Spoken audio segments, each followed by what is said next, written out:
এবার বিসিবি সভাপতি ফারুক আহমেদের বিপক্ষে উঠেছে নতুন এক অভিযোগ। বৈষম্য বিরোধী আন্দোলনের সময় মিছিলে গুলিবর্ষণ এবং হামলার অভিযোগে গ্রেপ্তার হওয়া নারায়ণগঞ্জের SM রানার সাথে সভাপতির সখ্যতা নিয়ে উঠেছে প্রশ্ন। এ নিয়ে সামাজিক যোগাযোগ মাধ্যমে স্ট্যাটাস দিয়েছেন আল জাজিরা সাংবাদিক জুলকারনাইন সায়ের। তবে যমুনা টেলিভিশনকে ফারুক আহমেদ দাবি করেছেন রানার সঙ্গে তার পরিচয় ছিল ক্রীড়া সংগঠক হিসেবে। এসব ব্যাপারে ভবিষ্যতে আরও সতর্ক থাকবেন বলেও জানান বিসিবি সভাপতি। শ্রীলঙ্কা আবারও রপ্তানিতে শীর্ষে।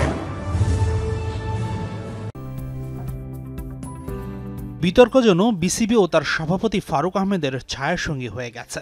একের পর এক ইস্যুতে প্রশ্নবিদ্ধ হচ্ছেন ফারুক আহমেদ। বিপিএলের পেমেন্ট ফিক্সিং ইস্যু, ঢাকা লিগে তাওহিদ হৃদয়ের শাস্তি নিয়ে লঙ্কাকাণ্ডের পর বিসিবির ফিক্সড ডিপোজিটের 250 কোটি টাকা বিভিন্ন ব্যাংকে ট্রান্সফার প্রক্রিয়া নিয়েও উঠেছে প্রশ্ন।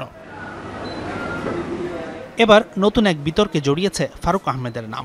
বিসিবি সভাপতির বিপক্ষে অভিযোগ এসেছে নারায়ণগঞ্জের চিহ্নিত অপরাধী SM রানার সাথে রয়েছে তার সখ্যতা। বৈষম্য বিরোধী আন্দোলনের সময় নারায়ণগঞ্জ ক্লাবের সামনে আন্দোলনকারীদের গুলিবর্ষণ এবং হামলা করা সহ আরও নানা অপরাধের অভিযোগে গত 19 ফেব্রুয়ারি হযরত শাহজালাল আন্তর্জাতিক বিমানবন্দর থেকে আইনশৃঙ্খলা বাহিনী গ্রেফতার করে রানাকে।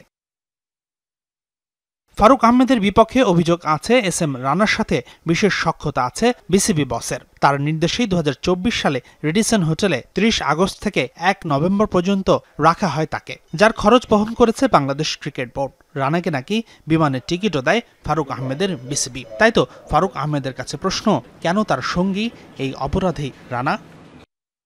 ওর নামে কোনো কেস আমি জানতাম না।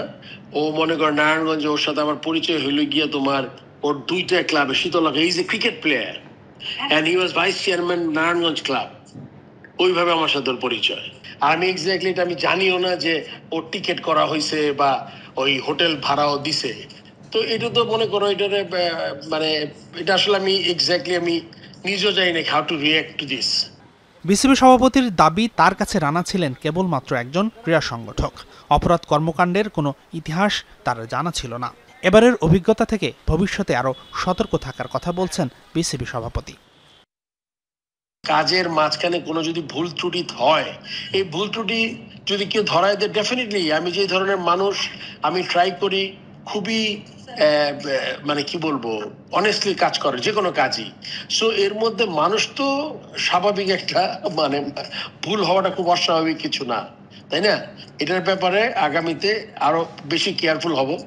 কারণ যাই হোক না কেন, এটা নিশ্চিত গত কয়েকদিনের স্বল্প সময়ে নানা বিতর্কে বিসিবি আস্থা হারাচ্ছে নিশ্চিত। তাই তো দ্রুতই আরো সাবধানী ও বিচক্ষণ হওয়া প্রয়োজন বিসিবি কর্মকর্তাদের।